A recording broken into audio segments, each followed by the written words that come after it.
Welcome to The Green Room, a podcast from Furnitubes that explores the outdoor spaces where we gather, connect, and breathe. In each episode, we'll delve into the stories behind remarkable public spaces, speak with visionaries who are reshaping our urban landscape, and uncover how sustainable design can transform the places we share.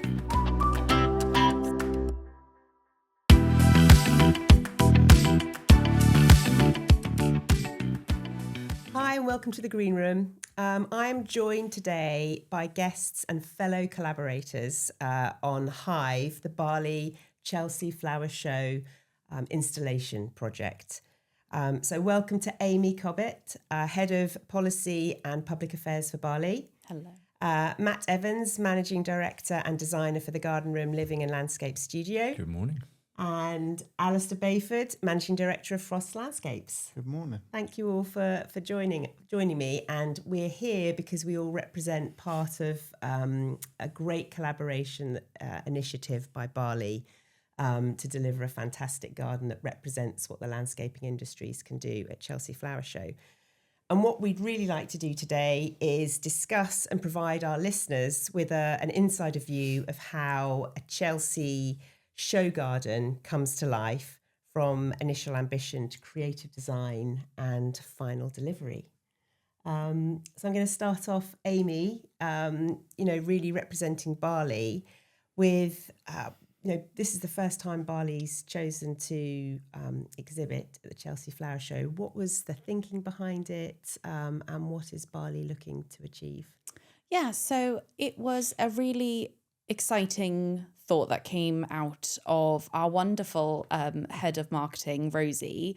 We've done a trade stand before at Chelsea. That's normally what we do. But we realised a bit that actually when we're chatting to prospective members at other shows like Futurescape or Groundsfest, they are more the type of people that would become our members. Whereas Chelsea Flower Show, actually, it's the general public, it's policymakers and politicians. And we thought, actually, instead of trying to have them join BALI as members, we want them to utilise BALI members for their projects.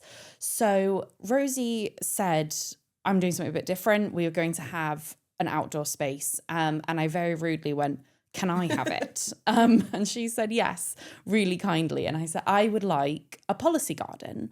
Because the challenge that I have in my job in advocacy for this industry is that it isn't well understood what landscaping does and can do. Yeah. So when I'm talking to policymakers, decision makers, and government officials, the challenge is that landscaping often falls within agriculture. We fall within horticulture and elements of the growing side, and the construction industry in a more traditional sense. And that grey area between is where we sit for a lot of this work. So it makes it hard to get a clear view of what it is we're doing. And even more so, it's really hard for our industry to access the policy levers that government set out because it isn't an industry they focus on.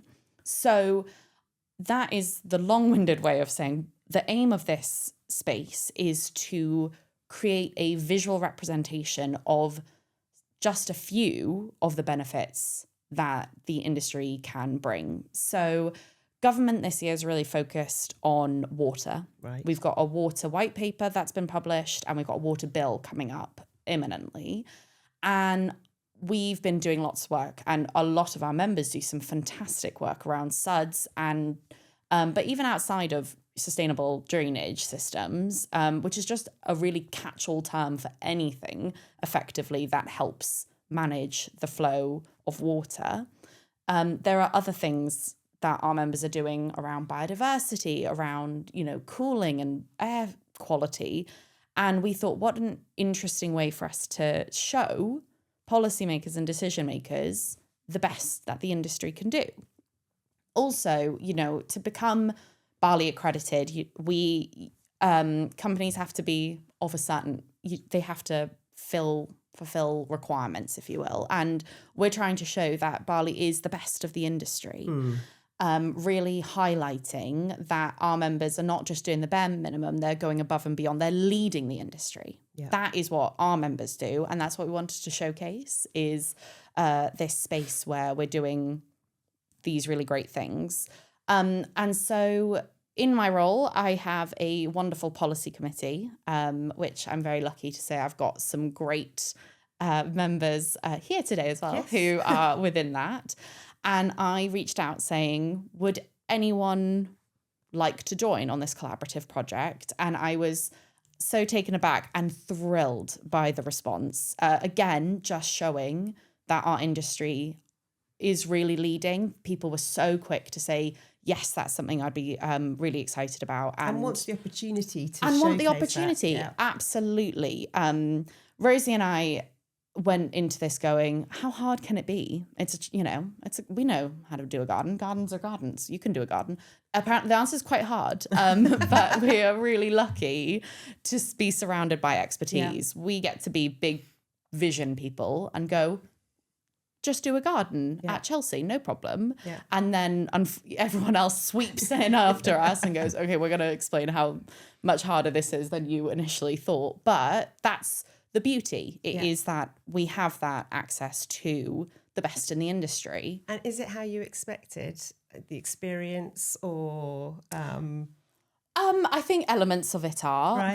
The vision coming, we were able to write a vision, which I said I want it to be forward, future thinking around climate resilience, but also bringing in the social benefits as well, because we're really trying to show to everyone that it isn't one singular thing that we're addressing. We're addressing environmental considerations and social space. We're creating areas where people can access the outdoors, get some much needed respite from difficult lives and things and economic benefits is a huge swathe of benefits brought by what our industry can do.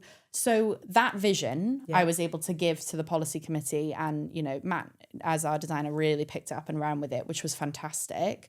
The harder part, that again, how hard can it be, is learning stuff like all soils aren't created equal, and all flowers and plants and trees are not, even if they're the same, which ones, the fact, learning that things are grown specifically for Chelsea was really eye-opening. At one point, Rosie and I weren't sure where we were going to get the planting tour, and I was like, well, we could just pop down to Sainsbury's and grab whatever's on sale, and that's not gonna fly. And that's exactly where our expertise falls down. And again, lucky to be surrounded by those with much more knowledge on the right things.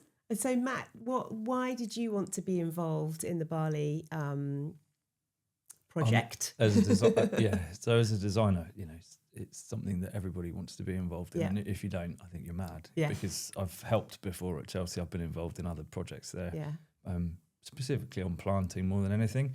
But that excitement and the buzz that you get when you walk on site and everybody's pulling in the same direction. There's no client. Obviously we've got BALI as an organisation that are driving the narrative behind the space. But you're doing it for us. But you're doing it with a common goal. So there's there's very little compromise in terms of what you can achieve. And that's really nice. But I got Amy's email through because I'm on the policy committee with yourself. And that's been a really great exercise as well. Something to be involved in as a young designer and someone that's a relative newcomer to the industry. These opportunities don't come around very often. We were doing something else at Chelsea. Sadly, it fell through, and I got Amy's email. And actually, I remember I was on the way to the SGLD Awards in London. So we were in the car on the M3, and I took a phone call at Fleet Services. I said, I'm in. And that was it. We were off. And I think by the end of the day, Rosie had confirmed everything in an email. And it was a Teams call, and away we go. And it was quite fast moving, but obviously it had to be due to the timescales and the amount of work involved. But thoroughly enjoyed it so far, and it's a huge opportunity for us to show what we can do outside of our local area on a national stage. And I would agree, it is a massive opportunity, and what's been great is that speed of everyone pulling in the same direction of just being able to say, yes, we'll do that. Yes, we can do that. And it was really, that's something Rosie and I took back and we're really passionate about as well, is if we do this again, and we would hope to, on the back of this being really successful, is giving those opportunities to businesses or members who wouldn't necessarily have the ability to showcase by themselves. Absolutely, yeah. You know, it can be very expensive and very difficult. Your arm was bitten off. I know, and it was such a and what a wonderful project that everyone feels they're being benefit. You know, we couldn't be happier with our members showing up for us, and the ability to give that a first time opportunity is exactly what we want to do. It's bringing, you know, the best of our members up with us. It's bringing the British Association of Landscaping Industries together. In a visual representation. Absolutely. Alistair, you're quite experienced. I think that it's the nature of the project. So you've got this juxtaposition between it being in a very domestic setting, but trying to cater for the broadest, you know, BALI is a broad church of membership. So from the domestic contractor that probably will only come across 2 or 3 clients a year to large international businesses that are dealing with public realm management, maintenance, construction. And as Amy said, you've got this, you know, at 2 ends of the spectrum and everything in between. So for us, it's the opportunity to perhaps showcase the bigger scale of landscape for the people at Chelsea to take away. Forget the policyholders. The biggest influence we can have as a trade body is people that have got gardens. Yeah. It's the biggest land holding in the UK. So if you think the small bits that we do in the built environment can be, you know, multiplied by hundreds, thousands of times if people are doing something in their own postage stamp of space. But I guess from my experience, it was 25 years ago I first walked into that showground site. It was very different back then. It wasn't as logistically challenging. It wasn't a case of people doing big, bold things. It was quite a small scale show back then. Still a canvas tent, still 2 canvas tents back then. And that was me given an opportunity as a student at Writtle to go and help build a garden. I then took one back in 2006, so 20 years ago, had my first design and built garden, and then left it a little while. So 2017 and 2019 went back with 2 very, very different gardens and secured gold. So I think it's that opportunity to collaborate with members, and I'm putting my BALI board director hat on in that sense. So we are giving those members that couldn't, or, you know, wouldn't necessarily explore an opportunity before or in the future, that opportunity to be there. And something that I'm quite passionate about is giving others the opportunity. I had it. It's an experience you never can get unless you're given the opportunity. And I think with this one, it's quite a mammoth undertaking because we're not building a garden. We are, but in the context of a trade stand. So therefore, we've got to achieve more in much less time, which adds to the excitement, I'm going to call it. I know, and then not trepidation. Absolutely. And then here I am being like, well, what's, you know, why is it harder? There's not as many flowers, you know, and that's the lack of total understanding of what it is that this industry does and how hard it actually can be. It's not just the last minute. I should listen to what I preach. I'm always saying, you know, you can't leave these things last minute. Got to bring it in as early into a project planning as you can. But yeah, we've absolutely, Rosie and I have definitely taken away a new appreciation for the skill of our members for sure. And so Matt, when you got that first sort of brief and you had the first Teams call, how did you approach, what was going on in your mind? How did you approach the brief? I think with any space, you need to create a narrative behind it. So fortunately, there was we talked about climate resilience, which was a sort of policy tick, Amy, wasn't it? Correct me if I'm wrong. And then it's around thinking about how at the show, the public, the visitors will interact with the space. Yeah. But unlike a garden, which is closed off, it's got to function. It's got to be dry. You've got to effectively run the business of being at a BALI show stand from there for the week. So not to mention the fact, as we've already mentioned, and like Amy's already alluded to, that we've got a number of people that have volunteered product and supplies to the stand that we need to showcase. So there are lots of moving parts in what's actually a space that's not a lot bigger than this room that we're sat in at the moment, which is quite challenging. So coming up with a narrative, was relatively straightforward. And I think one of the great things, and as Alistair's already said, we at BALI, we're working across all different parts of the industry. Yeah. So it needed to tick the public realm box. It needed to be something that a residential client that I deal with all the time would be able to recognise and see having their own space. So the approach initially was to create a sort of balcony garden, if you like, and the feeling of enclosure. There are various ways that we've tried to achieve that. I won't go into too much detail because you need to come and see it. But I think it should feel like a space that everybody can relate to, regardless of where you're from and how you interact with landscape. And I think that really ticks the BALI box as a kind of broad, overarching organisation in the industry.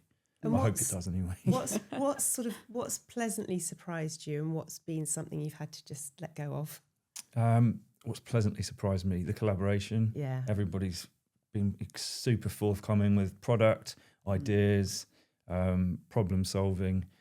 It's not been huge because it's not a huge space, but there have been, things that we've had to think about. And a couple of the challenges around planting and what's available over the last few weeks. That's kind of the last tick in the box for us at the moment, is just signing all of those bits off. Because we're not a huge garden space. We haven't got a contract grower. So we're kindly working with members of the BALI network who are growing, but we've had to pick from what's available, which, given the narrative and the climate resilient stamp we're trying to put on the garden, has been somewhat challenging, but I think we've managed to get around it. So it's exciting. We're looking forward to putting that element of it together on site. We'll set out working with, that's one of the challenges, working with the neighbouring plots. I think that's probably, as a trade stand, probably one of the most challenging elements of it, is we're all sharing boundaries.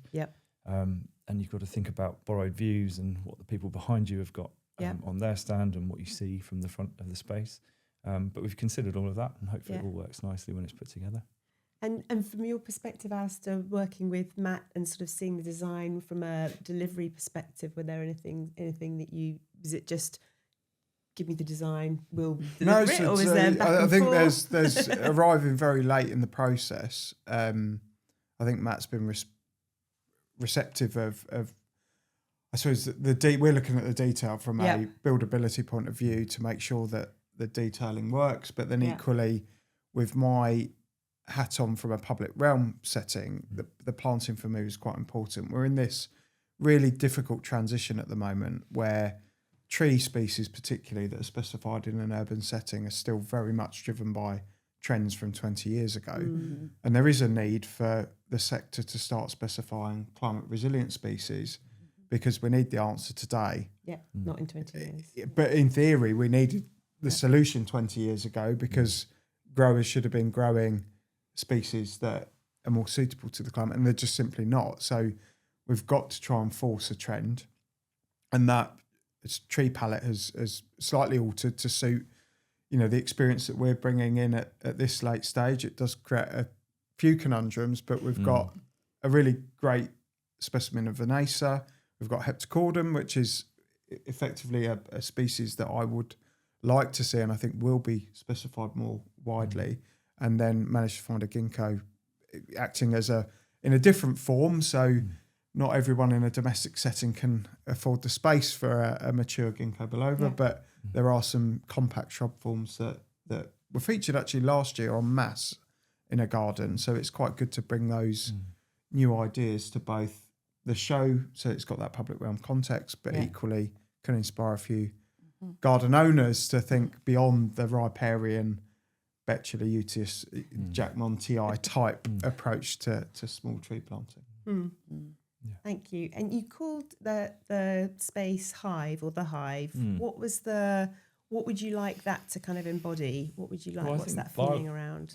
There were sort of two angles there. I think BALI's membership are, everybody is, regardless of what you do for a job, but BALI particularly at this time of year, everybody's busy. We're all busy little bees working away. And when we put the tile format that we're using, which is a hexagonal reformed tile on the ground, it felt very much like it tied into the climate resilient narrative of the space, pollinator friendly, and there is another reason for that in terms of the product that's being used on the stand with Furnitubes, which is great.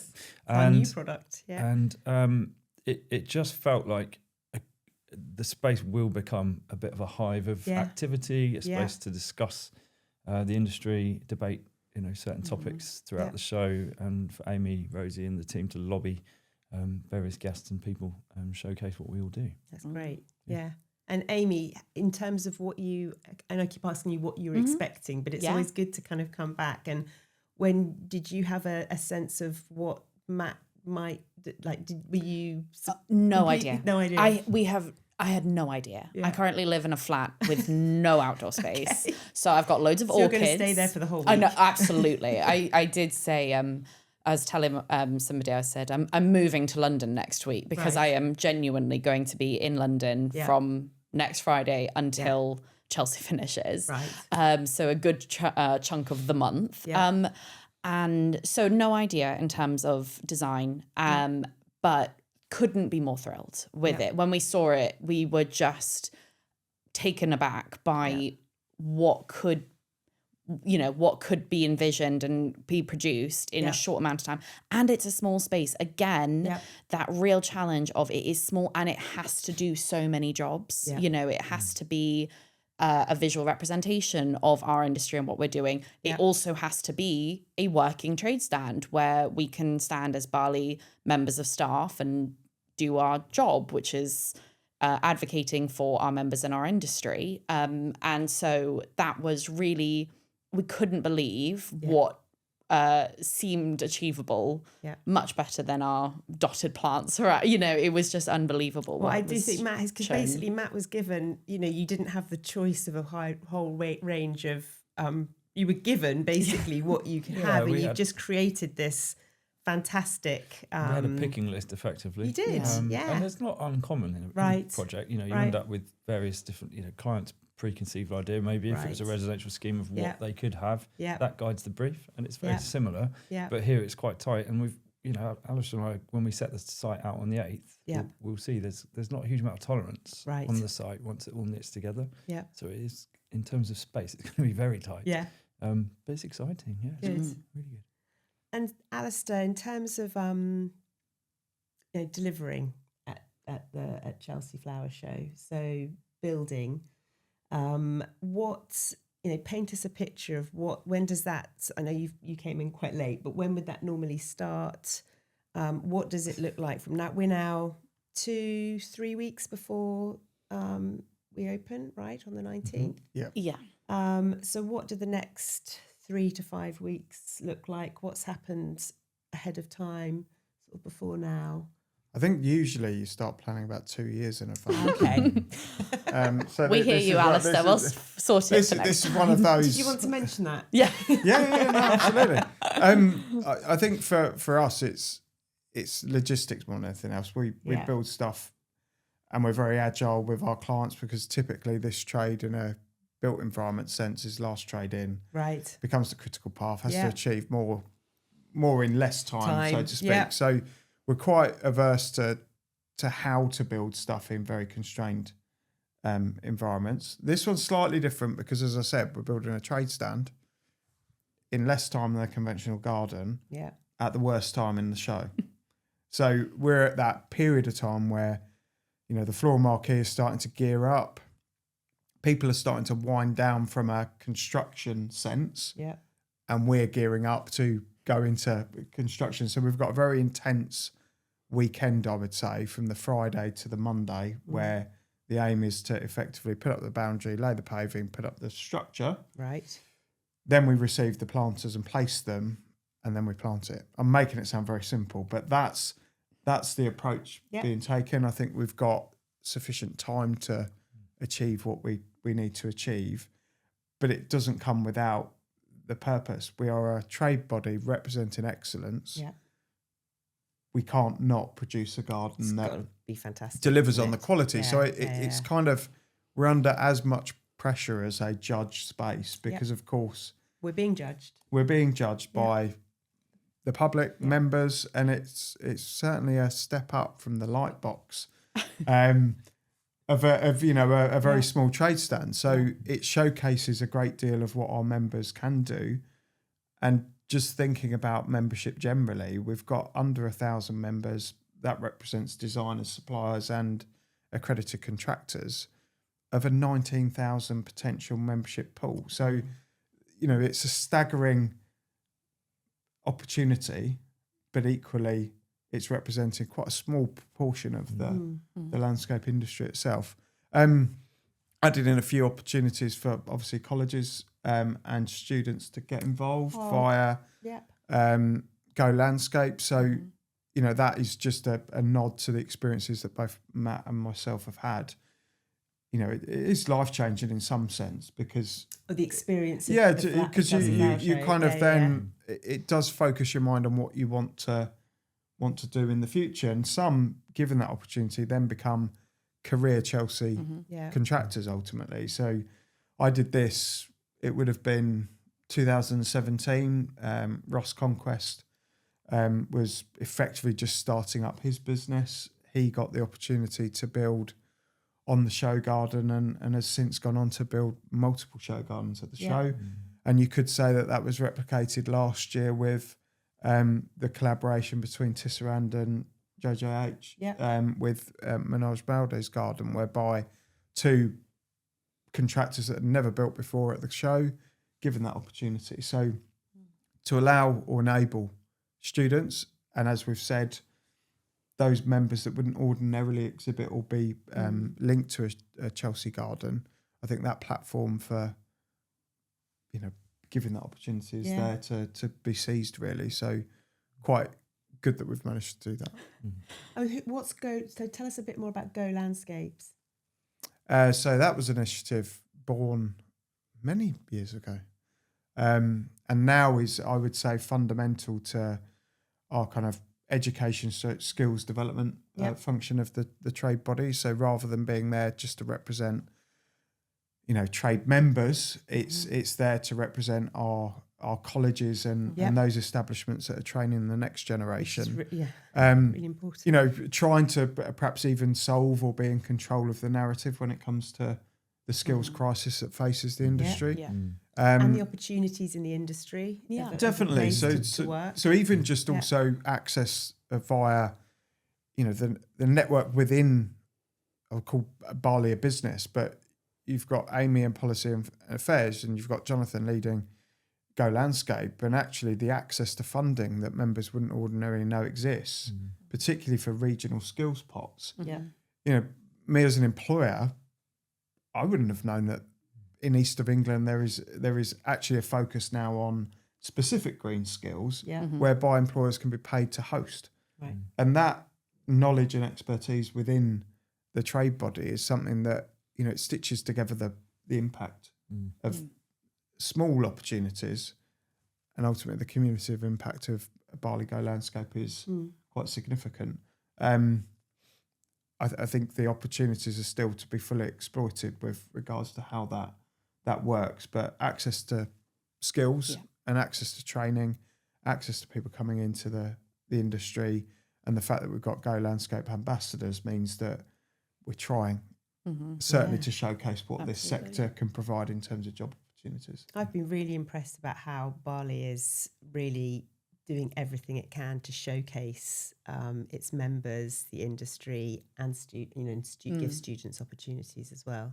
Yeah, it's what I love, and I'm so excited about, is that when I say this space is going to be a visual representation of the industry, it truly is. So I can point to any one area and talk at length about the policies and the opportunities within that. So it's having the students come in and support, and we could talk about, challenges and opportunities there. It's, even the ground, and we can talk about permeable paving and suds, or the plants and how we need to plant for the future, and staffing issues that the industry is facing, and industry is facing challenges from these areas. And that is what I'm so excited about for this particular project, because it will really, I always say you can tell and you can give as much evidence as you want, but that anecdotal, that lived experience is what really lands when it comes to changing people's minds or giving them a better understanding. So whether it's a policy delivery person that we're trying to engage with, or it's somebody we're trying to show, hey, look, you could have a space like this in your house, in your, business, and it would do all of these great things, and it wouldn't, be outside the realm of, what you could access, Yeah. then that's such a great opportunity. So really excited about that. No, and it's exactly what a trade body should be doing. It's great to represent its members, to represent the industry, but also what I really like is encourage the collaboration between members. Yeah. And that's through the show garden, through the policy committee, when you've got people who are in different parts of the industry learning about what each other does, working together. It's a really good opportunity. Yeah, it's a community, isn't it? Is we want that to be part of being a BALI member. There, you can go to your regional events or the national events and the awards and things. It's about fostering shared knowledge and shared experiences and becoming a part of this and feeling real ownership over the industry and what you do with it. I started at BALI at Chelsea last year. It was my first week. Oh, a nice bookend. So it feels really exciting to be there a year on, and it really shows. That's amazing. I love that you've got a show garden within a year. I've done it. Exactly. I don't set my sights too low at all. But it was such a phenomenal introduction to the industry. My jaw was just on the ground the whole time. Yeah. And so to come back again and to peel back that curtain and have a bit more of an understanding of what goes into it is just so exciting. And I'm sure Alistair will be thrilled to hear that we'll have more ideas on the back of this. Well, I think we're in this really positive moment of change. So I suppose as a board director, 18 months in, there was quite a transition in the board 18 months ago with perhaps just some new energy and insight into what we wanted to achieve. Amy's got her exhibit at Chelsea. Izzy had the national conference. Yeah. It's about time this trade body started to grab the narrative on what the industry and the sector can achieve, through collaboration, because my problems in business are equally as impactful with smaller businesses. But what we forget, and I guess be quite candid when I say it, BALI doesn't win me work. In my sector at our end, being a BALI member doesn't necessarily have the same meanings for winning work than it does for the membership that we should be supporting as a business like ours. Those businesses where the MD is actually the person doing 90% of the work, those are the businesses that I don't feel really exploit what this trade body offers them in terms of the benefit of being a BALI member. I think this is an opportunity to demonstrate exactly that.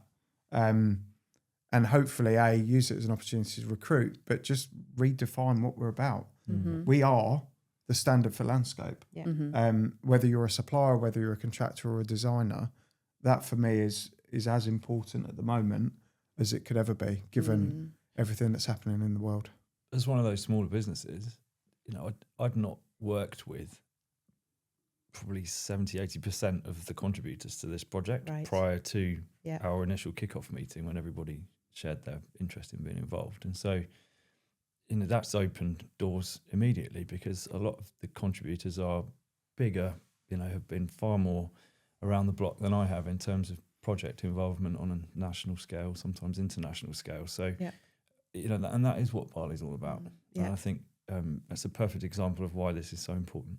Yeah. And Catherine, because it'd be interesting to hear what drew you to offer your services, if you will. Well, so opportunity, and I think as everyone, certainly from all of us actually here, but certainly for Matt and I, just the opportunity to, and I've been to Chelsea Flower Show, I love it, and the opportunity to be, and not just whether we would ever have our own stand or not, the opportunity to be part of a collaborative industry-wide stand or garden was really exciting. I love what BALI's doing and has always stood for. So we wanted to be part of that.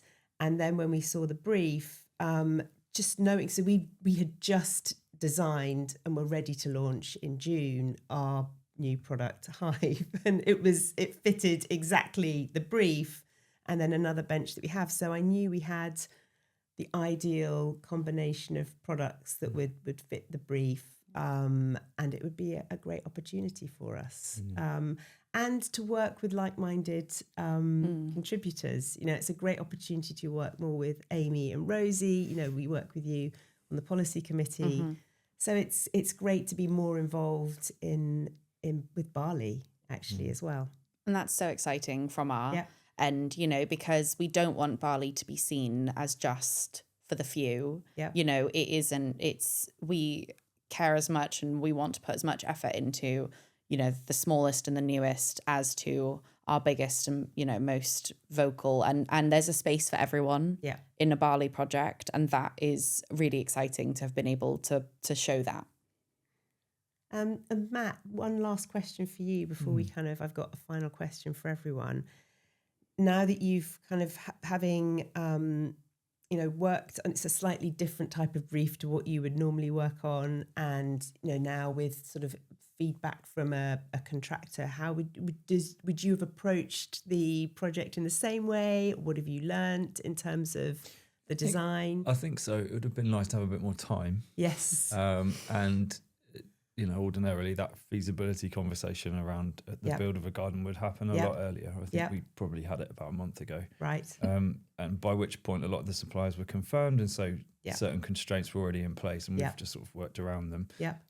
It won't be to the detriment of the space, because it will be great, I'm sure. There's it can't be anything but, as Alistair's already said. So I think it will come together really nicely. But I think a bit more time would have been great. But that's the same in any project. We hear you. I hear you. I'm learning. But there's nothing like a deadline to Alistair, that's how I get the work done. deadline. Well, I think I think deadlines bring out the very best, because you ultimately are solutions focused, and I think it pushes you to go a little bit further beyond what is possible. We know that the last second planning often gets the best result. And now we know the answer to the question: is it hard to build a space in Chelsea? The answer is yes, harder than you think.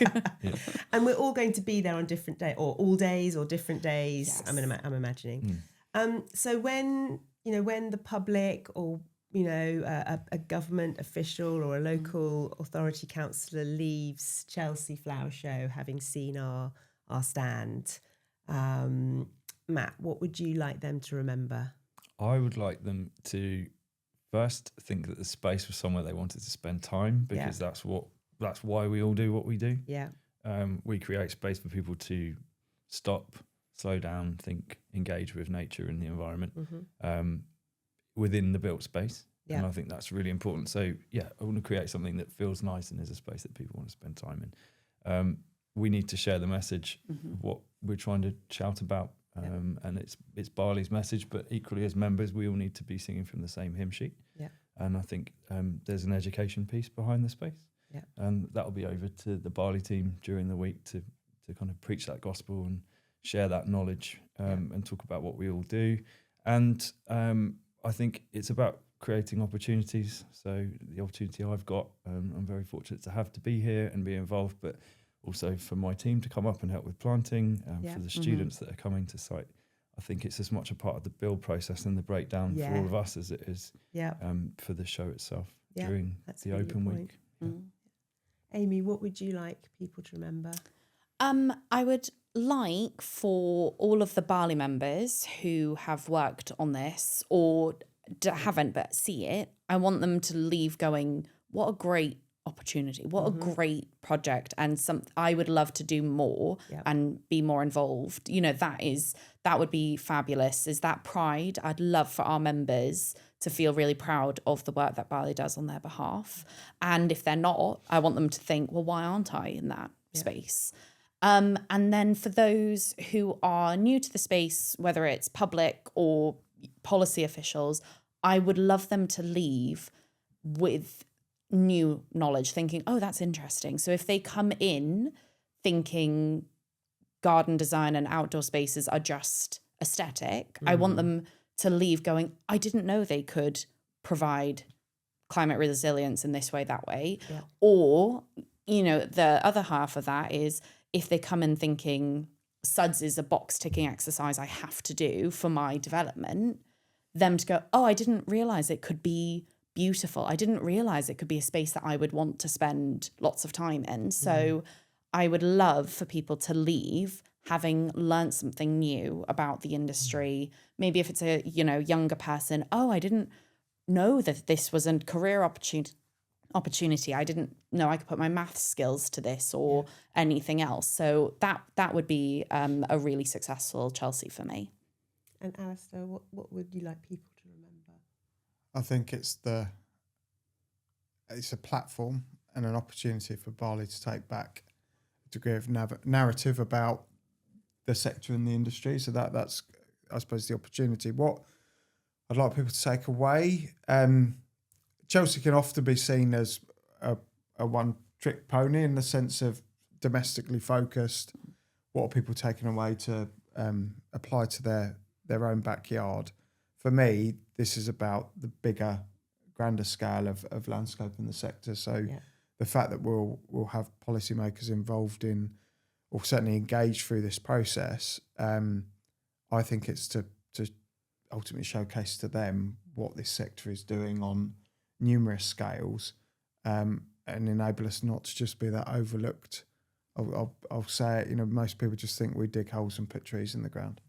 But actually I think there's a huge degree of technical competence within our sector that can solve some of the biggest challenges facing us as a species. As a species and and in fact, just sort of in terms of what we were talking about on the policy committee yesterday, what I see the garden and the stand doing, if we can educate the benefits of really, they don't have to be crazy big. I mean, I think what's great about the stand is it's also public realm orientated. So it's showing whether it's a garden or a small piece of public realm, what the benefits of a really beautiful, well-designed, could be still quite small piece of outdoor space can do for the environment, for society, and economically. If you're bringing people together outside and they're taking time out of their day, they're meeting with each other, they're spending more time in their